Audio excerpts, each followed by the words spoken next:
नमस्कार, हिमाचल अभी.com से मैं राधा ठाकुर। पेश है आज के मुख्य समाचार। शुरुआत करेंगे आज की हेडलाइन से। हिमाचल में पंचायती राज संस्थाओं के दूसरे चरण के लिए डाले जा रहे वोट, मतदान केंद्रों के बाहर लगी कतारें। कांगड़ा की जोगीपुर पंचायत में अंधेरे में शुरू हुआ मतदान, रात से गुल रही बिजली।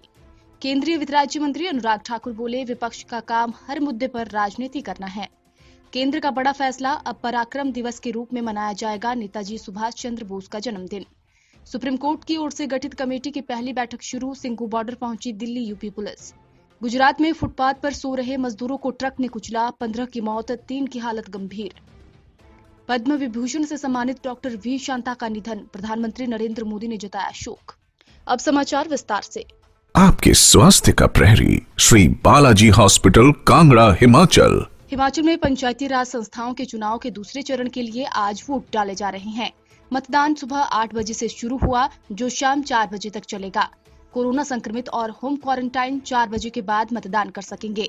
मतदान के बाद वोटों की गिनती की जाएगी और पंचायतों के विजयी उम्मीदवारों के नाम घोषित किए जाएंगे।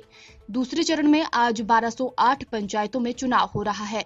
वहीं जिला के प्रत्येक मतदान केंद्र पर सुरक्षा व्यवस्था के लिए पुलिस और होमगार्ड जवानों की तैनाती की गई है। कोविड नियमों की पालना करवाने और मतदाताओं की थर्मल स्क्रीनिंग और हैंड सैनिटाइज के लिए स्वास्थ्य कर्मियों की ड्यूटी लगाई गई है।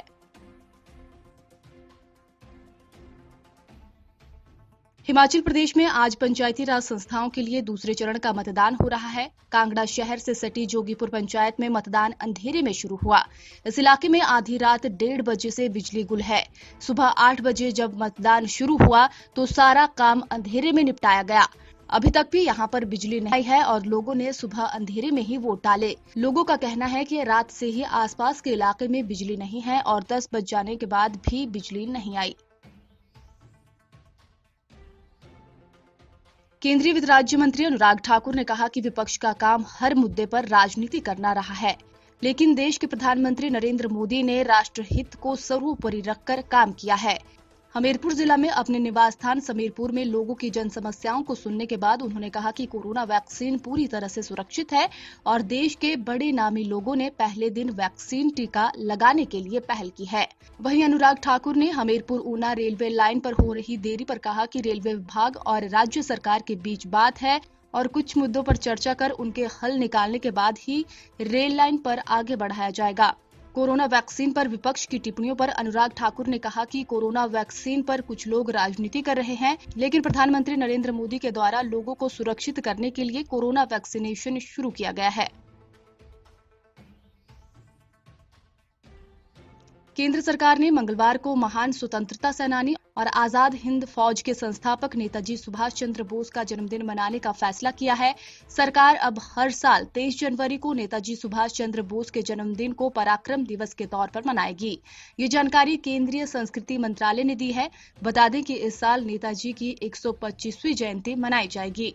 संस्कृति मंत्रालय द्वारा जारी अधिसूचना में कहा गया है, नेताजी की अदम्य भावना और राष्ट्र के प्रति उनकी निस्वार्थ सेवा और सम्मान को याद रखने के लिए भारत सरकार ने देशवासियों, विशेष रूप से युवाओं को प्रेरित करने के लिए उनके 23 जनवरी को आने वाले जन्मदिवस को हर साल पराक्रम दिवस के रूप में मनाने का फैसला किया है। नेताजी ने विषम परिस्थितियों का सामना करते हुए देशवासियों में देशभक्ति की भावना जगाई। कृषि कानूनों के विरोध में दिल्ली की सीमा पर बैठे किसानों का आंदोलन 55वें दिन भी प्रवेश कर चुका है। सुप्रीम कोर्ट द्वारा कृषि कानूनों की समीक्षा के लिए गठित कमेटी की पहली बैठक शुरू हो चुकी है। हालांकि इसमें कोई किसान नेता नहीं पहुंचा है। इसी बीच आज अन्नदाताओं और सरकार के बीच जो 10वें दौर की बैठक होने वाली थी, वे अब कल होगी। वहीं आज सुप्रीम कोर्ट द्वारा गठित कमेटी की पहली बैठक है। दिल्ली और यूपी पुलिस भी किसानों के साथ बैठक करने के लिए सिंघू बॉर्डर पहुंच चुकी है और उन्हें मनाने की कोशिश कर रही है। शेष समाचार ब्रेक के बाद।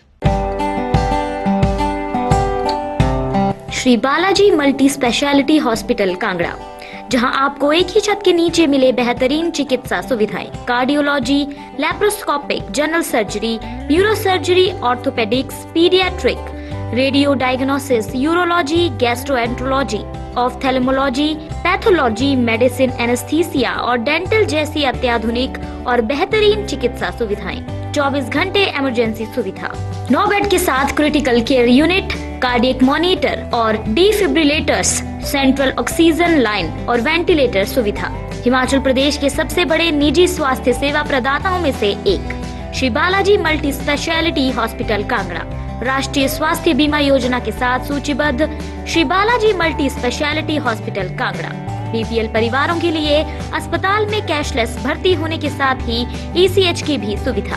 हमारा पता Shri Balaji multi speciality hospital, Balaji Vihar, Ujjain, Kangra. संपर्क करें 9218411108 पर। Shri Balaji multi speciality hospital Kangra. Gujarat में मंगलवार सुबह एक दर्दनाक हादसा पेश आया। सूरत के कुसांबा गांव के कीम रोड पर एक ट्रक ने फुटपाथ पर सो रहे 18 लोगों को कुचल दिया। हादसे में 15 लोगों की मौत हो गई है, जबकि 3 की हालत गंभीर बताई जा रही है। पुलिस ने बताया कि मरने वाले सभी मजदूर राजस्थान के रहने वाले हैं। घटनास्थल सूरत से लगभग 60 किलोमीटर की दूरी पर है। घायल मजदूरों को इलाज के लिए अस्पताल में भर्ती करवाया गया है। इसके अलावा शवों को पोस्टमार्टम के लिए भेज दिया गया है। घटना पर प्रधानमंत्री नरेंद्र मोदी ने शोक जताया है। उन्होंने लिखा, सूरत में एक ट्रक दुर्घटना के कारण लोगों की मौत होने से दुखी हूं। मेरी सांत्वना शोक संतप्त परिवारों के साथ है।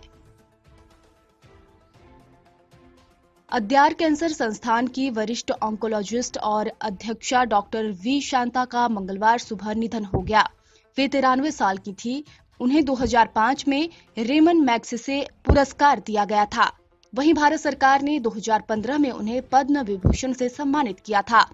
नोबेल पुरस्कार प्राप्त वैज्ञानिक एस चंद्रशेखर उनके मामा और प्रसिद्ध वैज्ञानिक और नोबेल पुरस्कार विजेता सीवी रमन उनके नाना के भाई थे।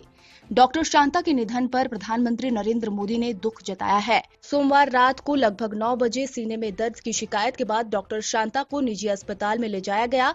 कैंसर इंस्टीट्यूट के सूत्रों ने कहा कि मंगलवार तड़के 3:55 में उन्होंने अंतिम सांस ली। उनके पार्थिव शरीर को ओल्ड कैंसर इंस्टीट्यूट परिसर में ले जाया गया है, जिसे उन्होंने गुरु डॉक्टर कृष्णमूर्ति के साथ मिलकर बनवाया था।